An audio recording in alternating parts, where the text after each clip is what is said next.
Voice of India studio में मैं हूं योगराज गुप्ता। आप सबको मेरा आदाब, नमस्कार और प्यार भरी सत श्री अकाल। हमारे स्टूडियो में तशरीफ़ फरमा हैं प्रोमिनेंट लॉयर जनाब राजन शर्मा जी। शर्मा जी, सबसे पहले तो आपका अपने इस प्रोफेशनल प्रोग्राम में आपका हम हार्दिक स्वागत करते हैं। Thank you Gupta ji, thanks for inviting me here. Voice of India ਨਵਾਂ ਪ੍ਰੋਗਰਾਮ ਇਹਨਾਂ ਨੇ ਲਾਂਚ ਕੀਤਾ ਹੈ। परमात्मा ਨੂੰ ਚੜ੍ਹਦੀ ਕਲਾ 'ਚ ਰੱਖਿਆ। ਥੈਂक्स फॉर इनवाइटिंग मी। ਮੈਨੂੰ ਬੁਲਾਉਣ ਦਾ ਇੱਥੇ ਤੁਹਾਡਾ बहुत बहुत धन्यवाद। शर्मा जी, आपका एक अरसे से ताल्लुक़ रहा है लीगल प्रोफेशन में और आप कई मुद्दों पे बात आगे करते हैं और make it more simplified for common लोगों के लिए। मैं चाहूँगा कि आज के इस प्रोग्राम में आप विल्स और स्टेट के बारे में थोड़ी जानकारी दें। ਗੁਪਤਾ ਜੀ, ਜੋ ਵਿਲ ਹੈ ਇਹਨੂੰ ਇੱਥੇ ਪੰਜਾਬੀ 'ਚ ਵਸੀਅਤ ਬੋਲਦੇ ਆ, ਠੀਕ ਹੈ ਨਾ। ਵਸੀਅਤ ਜਿਹੜੀ ਹੁੰਦੀ ਹੈ ਇਟ ਤੁਹਾਨੂੰ ਸੇਵ ਕਰਦੀ ਹੈ ਤੁਹਾਡੀ ਜਿਹੜੀ ਕੋਸਟ ਹੈ, ਜਿਹੜੀ ਮਤਲਬ ਅਸਟੇਟ ਦੀ ਕੋਸਟ ਹੈ। अच्छा, ਅਸਟੇਟ ਦਾ ਮਤਲਬ ਹੁੰਦਾ ਵੀ ਜੋ ਕੁਝ ਤੁਹਾਡੀ नहीं सिंपल लेमैन लैंग्वेज में बताएं कि क्या है। विल तो समझ आ गई, वसीयत है। ਹਾਂਜੀ हाँ, ਵਸੀਅਤ ਵਿੱਚ ਹੈ ਵੀ ਜਿਹੜਾ ਕੁਝ ਤੁਸੀਂ ਦੇਣਾ ਚਾਹੁੰਦੇ ਆ, ਜਿਸ ਨੂੰ ਵੀ ਦੇਣਾ ਚਾਹੁੰਦੇ ਉਹਨੂੰ ਬੈਨੀਫੀਸ਼ਰੀ ਬੋਲਦੇ ਨੇ। हाँ जी, ਠੀਕ ਹੈ। ਇਹ ਹਰ ਇੱਕ ਚੀਜ਼ ਕਵਰ ਕਰਦੀ ਹੈ ਜੋ ਵੀ ਤੁਸੀਂ ਓਨ ਕਰਦੇ ਆ, ਜੋ ਵੀ ਤੁਸੀਂ ਹੋਲਡ ਕਰਦੇ ਆ, ਠੀਕ ਹੈ ਨਾ। ਜੇ ਤੁਸੀਂ ਪ੍ਰੋਪਰਟੀ ਹੋਲਡ ਕਰਦੇ ਆ, ਬੈਂਕ ਅਕਾਊਂਟ ਹੈ, RRSP ਹੈ, ਜਾਂ ਤੁਸੀਂ ਇਨ ਫਿਊਚਰ ਤੁਸੀਂ ਆਉਣੇ ਵਾਲੇ ਟਾਈਮ 'ਚ ਵੀ ਕਦੀ मतलब कोई चीज़ लेनी है, वो भी it will be covered by the वसीयत। नहीं, मेरा ये कहने का अभिप्राय है कि रोज़मर्रा की ज़िंदगी में आप बहुत से लोगों से मिलते हैं, है ना, जिन लोगों ने अपनी विल नहीं बनाई। ऐसे केस में कभी फैमिली में ट्रेजेडी हो जाए तो क्या कॉम्प्लिकेशन आती हैं, फैमिली किस दौर से गुजरी है, उसके बारे में। अच्छा, क्यों इम्पॉर्टेंट क्यों है विल, बेनिफिट क्या है इसके? ਇੱਕ ਤਾਂ ਹੈ ਵੀ ਜਦੋਂ ਕਿਸੇ ਵੀ ਫੈਮਿਲੀ ਮੈਂਬਰ ਦੀ ਡੈਥ ਹੋ ਜਾਂਦੀ ਹੈ, ਚਾਹੇ ਉਹ ਹਸਬੈਂਡ ਹੈ, ਚਾਹੇ ਵਾਈਫ ਹੈ, ਜਾਂ ਕੋਈ ਹੋਰ ਨੋਨ ਹੈ, ਗੌਰਮੈਂਟ ਦੀ ਪਾਲਿਸੀ ਹੈ ਉਹ ਤੁਹਾਨੂੰ ਕੋਈ ਵੀ ਕਿਸੇ ਨੂੰ ਵੀ ਕੋਈ ਇਨਫੋਰਮੇਸ਼ਨ ਨਹੀਂ ਦਿੰਦੇ। अच्छा, फर्स्ट ਤਾਂ ਜਿਹੜੇ ਸਭ ਤੋਂ ਸਾਡਾ ਜਿਹੜਾ ਝਟਕਾ ਇਹ ਹੈ। Being a head of the family, एक परिवार का हेड है, हस्बैंड वाइफ हैं, बाकी बच्चे हैं परिवार, उन दोनों के लिए क्या कितनी इम्पोर्टेंट है विल? दोनों के लिए उतनी इम्पोर्टेंट है जितनी कि इनको चाहिए, मतलब husband to wife, wife to husband, दोनों के लिए उतनी इम्पोर्टेंट है।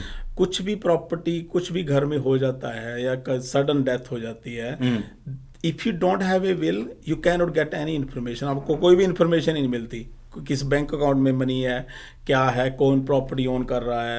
मोस्ट ऑफ द टाइम जो हस्बैंड है, लेट्स सी हस्बैंड अपना जो घर का जो बड़ा है, घर तक वही उसके पास अकाउंट की इन्फॉर्मेशन है, उसके पास ही फाइनेंशियल इन्फॉर्मेशन है, वही बाहर का देखता है, एंड सडनली ही डाइड, उसकी डेथ हो जाती है, ठीक है ना। Then the wife don't know anything, उसके वाइफ के पास कुछ भी नहीं है, उसको कुछ नहीं पता होता है। वैन एवर जो भी किसी बैंक च जाके इन्फॉर्मेशन लेने, they will not give that information, वो देते नहीं। तो इसके दोनों का अकाउंट जॉइंट हो, फिर जॉइंट में दे देते हैं। अच्छा, they will give you that information, पर उसकी लिमिटेशन होती है। अच्छा, कितना अमाउंट की डिस्क्रिप्शन दे सकते हैं, किसकी नहीं दे सकते हैं, पर इट प्रोटेक्ट जो स्टेट की कॉस्ट है उसको प्रोटेक्ट करती है पहले नंबर से। दूसरे नंबर से है कि जो भी जिसकी बिल है, ठीक है ना, उसके लिए to do the other work very easy. अच्छा, उसके लिए कोई भी इंफॉर्मेशन लेनी है, कोई भी कुछ काम करना है, प्रोवेट करनी है, उसके बीच में जो स्टेट है, जो लॉयर के एक्सपेंस है, वो सभी सेव हो जाते हैं। अच्छा, नहीं, आपका कहने का अभिप्राय है कि एक फैमिली है, हेड है, फादर है और मदर हैं, बाकी बच्चे हैं। इन केस कोई ट्रेजेडी होगी, फादर की डेथ होगी, इन दैट केस अगर उन्होंने पहले से लिविंग टाइम पे विल बनाई होगी तो विल में उन्होंने बेनिफिशियरी पॉइंट किया होगा। इन केस हस्बैंड की डेथ होगी तो वाइफ को व्हाटएवर ही ओन वाइफ के जाएगा। इन केस वाइस वर्सा, पर इन केस दोनों की डेथ होगी तो that goes equally to the beneficiary. तो उस अगर वो उन्होंने लिखा होगा, अब जो विल में लिखा होगा, अगर विल में लिखा होगा तो it goes to the beneficiary. अच्छा, अगर विल में नहीं लिखा और विल नहीं बनी तो it's the standard rule will apply को। जो CRA है, उसके बाद फेडरल गवर्नमेंट है, उसके बाद प्रोविंशियल गवर्नमेंट है, उसके बाद सिटी है, उसके बाद क्रेडिटर्स है, there is lot of other stuff can get involve if they don't have a will. अच्छा, वो जो अगर इन दैट केस जिनके पास विल नहीं है, the whole thing goes to the state. State is government अदारा, है ना, वो डिसाइड करती है किसके पैसे देने हैं, क्या कैसे भी, मतलब how the money will be distributed among the creditors, state will decide. तो बच्चों के केस में बच्चों अगर बेनिफिशियरी है तो beneficiary will hold the property, अगर वो 18 साल से नीचे हैं तो उसके लिए एक अल्टरनेटिव एग्जीक्यूटर भी अपॉइंट किया जा सकता है। अच्छा, वो लिविंग टाइम पे आदमी कर सकता है। हाँ, ट्रस्टी, किसी चाचा को या ट्रस्टी, किसी इसको close ट्रस्टी friend बोल को। देते हैं अच्छा। उसको, जो he will be the family friend भी हो सकता है। फैमिली फ्रेंड भी हो सकता है। नहीं, सपोज एक फैमिली फ्रेंड, आज आदमी ने अपनी विल बनाई, एक फैमिली फ्रेंड को अपॉइंट किया एज ए ट्रस्टी, ठीक है, आज उसके साथ रिलेशन है, कल को नहीं है, कैन दैट बी चेंज?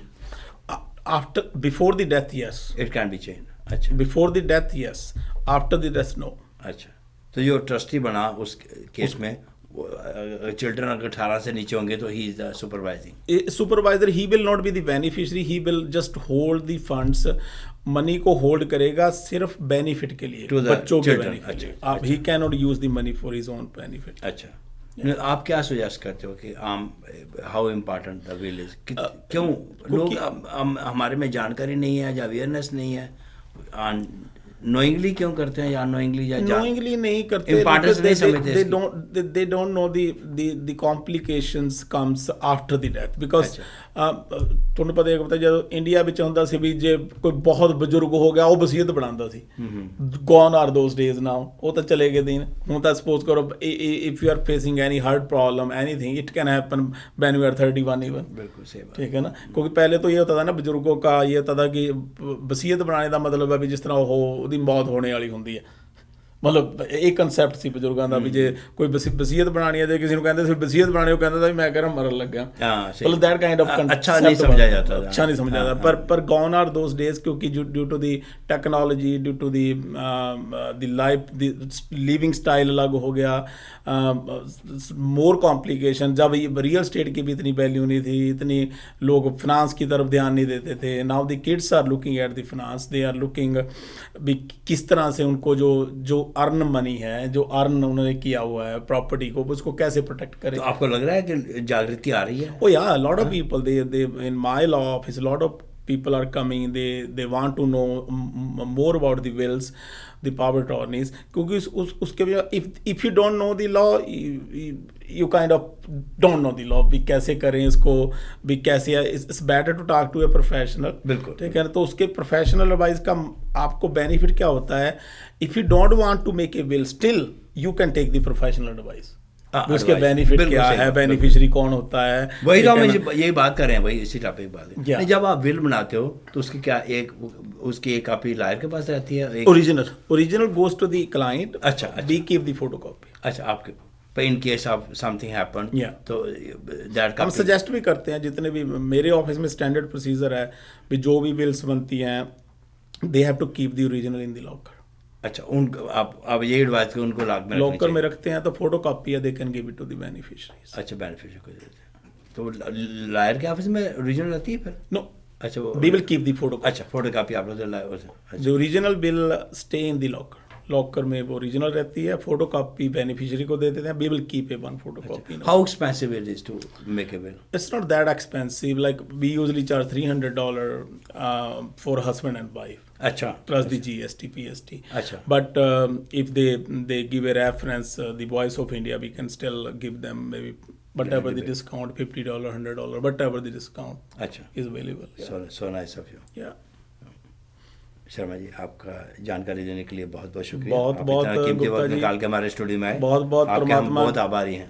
बहुत कांग्रेचुलेशन वॉइस ऑफ इंडिया ਨੂੰ जो भी तरक्की करे, परमात्मा चढ़ती कला। हम चाहेंगे आप आंदा भी आएँ और किसी डिफरेंट टॉपिक पर बात। Any time Gupta ji.